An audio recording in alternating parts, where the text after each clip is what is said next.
Hi everybody, I'm Pia from Stitches and Scraps. Today I'm going to show you how to make this lovely mesh tube scarf.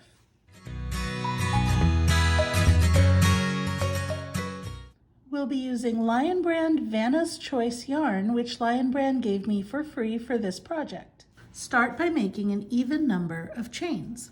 The pattern calls for 52, but you can adjust the size by adding more or fewer chains. You can also make some extra chains, see how it looks, and then undo any that you don't need later. I've made a few extra chains so that I can show you what that looks like when I get to the end of the next row. Now eventually our pattern will spiral around in continuous rounds, but we want one joined round to start to give us a nice flat edge. So skip the first chain and do a half double crochet in the second chain from your hook. Now chain one, skip the next chain and do a half double crochet in the next chain. And we're going to repeat that across, chain one, skip the next chain and do a half double crochet in the next chain. Keep going until you hit the end of the row. You should end with a half double crochet. I like to work into the back bumps for a cleaner edge. You can work however you prefer, but since there's no edging on this scarf, working in the back bumps gives us a nice clean finish. I've made all the stitches I needed. I have 26 half double crochets and 25 chain one spaces in between them. Now I do have these extra chains that I made, so let's take a minute to take those out. If you have a slip knot, this will be very tight and you just have to undo the slip knot. I left my slip knot loose so that it's easy to pull out. So now I grab the tail yarn and pull it through. And then I just grab this one and pull it through. And I'm going to keep undoing these chains until I reach the point where I'm underneath this stitch.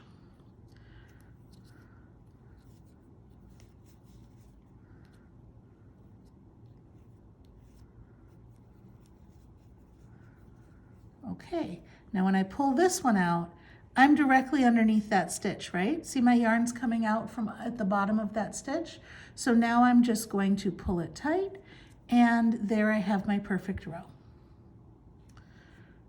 Now I'm going to turn this row into a round by joining to the first stitch. And you may ask, why did we not join when we made the chain? Well, firstly, because it lets you do those extra chains so you can get a feel for it and make a couple extra stitches if you want to. But secondly, it's much easier to join after the first round and make sure that it's not twisted than it is to take a long chain and fold that and make sure that's not twisted, right? So we're going to fold this around to form a circle, just like this. And then we're going to slip stitch into the first stitch. And notice that it's all nice and flat, nothing is twisted. This chain was just a turning chain, so we're not going to slip stitch there. We're going to slip stitch into this stitch here, and the top of that stitch is right there. So we slip stitch into the top of the first stitch. That joins our round. And you'll notice the gap at the bottom, that's fine. Later, we're going to take our tail and sew that through the bottom there to cinch that up. So that's the first round. Now let's move on to round two and set up for the spiral rounds. For round two, we're going to put a stitch into each of our chain one spaces and a chain one space over each of our stitches. Well, we're starting with a stitch on the first round, right? Our first stitch here is a stitch, not a chain one space. So that means we want to put a chain one space over that. How do you do a chain one space at the beginning of the round? We're going to make a chain two and count that as a chain one space. Okay, the first chain gives us the height and the second chain gives us the opening, the top of the space. Now we're going to proceed, and I'm starting with a single crochet just to bring the beginning of the round down a little bit. This will help even out the spiral. So in the first space, I'm going to skip this first stitch, and in the first space, I'm going to do a single crochet. Now I'm going to chain one and skip the next stitch and do a double crochet in the next stitch. And that's what I'm going to repeat all the way around. That single crochet was just for the first stitch. As I go around, it's going to be chain one, skip one, and then double crochet in the chain space. So chain one, skip this half double here, and then double crochet in the chain space. Chain one, skip that stitch, double crochet in that stitch. And I'm going to keep doing that all the way around. It's chain one and skip all the stitches, and then it's double crochet in all the chain one spaces. I finished round two, ending with a chain one and skipping the last stitch, right? If I was continuing the pattern after chain one and skip the next stitch, you would have a double crochet in the next chain one space. Well, that's exactly what we have, because the next thing we have to look at is the chain one space that started the round. So we're going to continue this pattern all the way around of double crochet in the next chain one space. Okay, chain one, skip the next stitch, double crochet in the next chain one space. Now, because this was a single crochet instead of a double just to start that round, it gives us that angle, which helps establish the spiral without a big jump right there. So we just smoothly transition into the next round with that first double crochet in the first chain one space. And I'm going to continue all the way around this round doing the same thing we've been doing, chain one, double crochet in the next chain one space. Now when I reach the end of the round, let's take a look at exactly where I am, right? The last thing I did in round two was this double crochet and then this chain one and skip that stitch, right? So if I'm ending at the same spot, I'm going to chain one and skip that last double crochet and then do a double crochet in the last chain one space, right? So let's look at where these rounds start and end. Round two started with a chain one space, okay? Round three started with a double crochet. Round four technically starts with a chain one space because the first thing we're going to do is chain one and work over that double crochet, right? Skip that double crochet. So you're really alternating between rounds 3 and 4. If you're actually keeping track of the beginning of your round, you'll alternate between starting with a double crochet and starting with a chain one space. But since we're working in continuous rounds and we don't really care where we stop, there's no need to keep track of your rounds. You don't have to be careful where you start and where you end your round. Just keep going around, going chain one, skip one, and double crochet in the next chain one space. And if you keep doing that, your rounds will be right? Because you'll alternate between a stitch, a space, a stitch, a space, a stitch, a space as you go around, which is the repeat that you need to do anyway. So we're going to keep doing this without paying any attention to where our rounds end until you reach the length that you want. You can keep going as much as you want. Now the pattern calls for 5 feet approximately, but you can go longer. You'll just need more yarn if you want to go longer. So keep in mind that the yardage listed in the pattern is for the size listed in the pattern. And if you change the size either in width or in length, you're going to need more yarn. Because this is a double layer, it does take a lot of yarn, more yarn than you'd expect for each round. So keep that in mind if you're going to make it considerably longer. Now, once you reach the length you want, we need to end our spiral in the same way that we started it.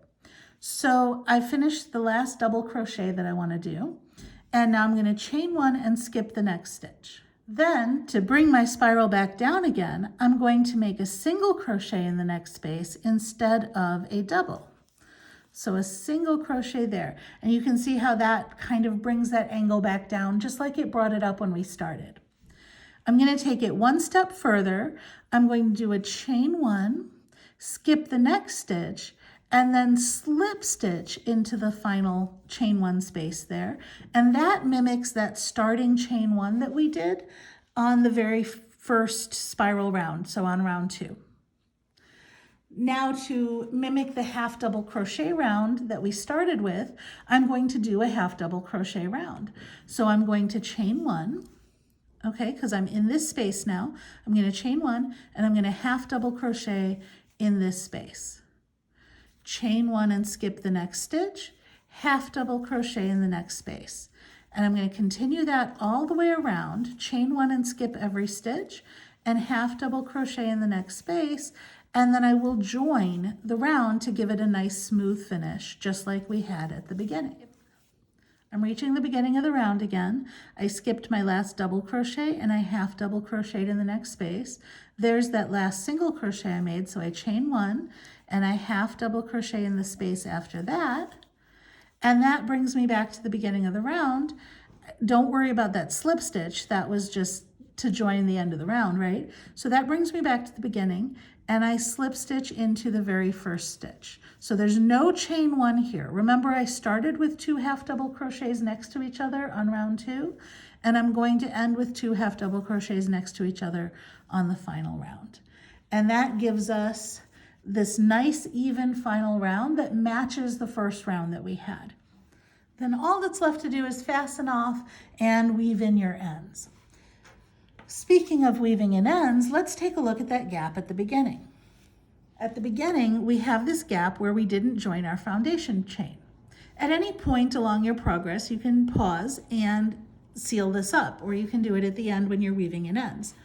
You can use a needle or you can use your hook, but what you're going to do is you're going to take this tail that's coming off the end of the round, and you're going to join it to the bottom of the beginning of the round. So if you remember correctly, this was the top of the stitch, right? And then this is that chain that we skipped to get the height. So the actual bottom of the round is right here. If we had joined our chains, we would have chained up 1 and then done the stitch. So this would have been our last chain. So I'm going to stick my hook into that last chain, okay, or first chain, I guess, and grab this tail and just pull it through. There we go, see that? And then I'm going to go the other way to kind of make that look nice and seamless. So you can try and get into this chain and pull it down the middle here, but nobody's going to see the difference if you just go through the chain like this and pull it back around. There we go. And then cinch that up and you have the nice closed bottom. So now you can weave in your ends and your scarf will be done. And that's how you make this lovely mesh tube scarf. If you enjoyed this video, please give me a thumbs up, share it with your friends, or leave me a comment. You can also subscribe to my YouTube channel for more great videos. Thanks for watching.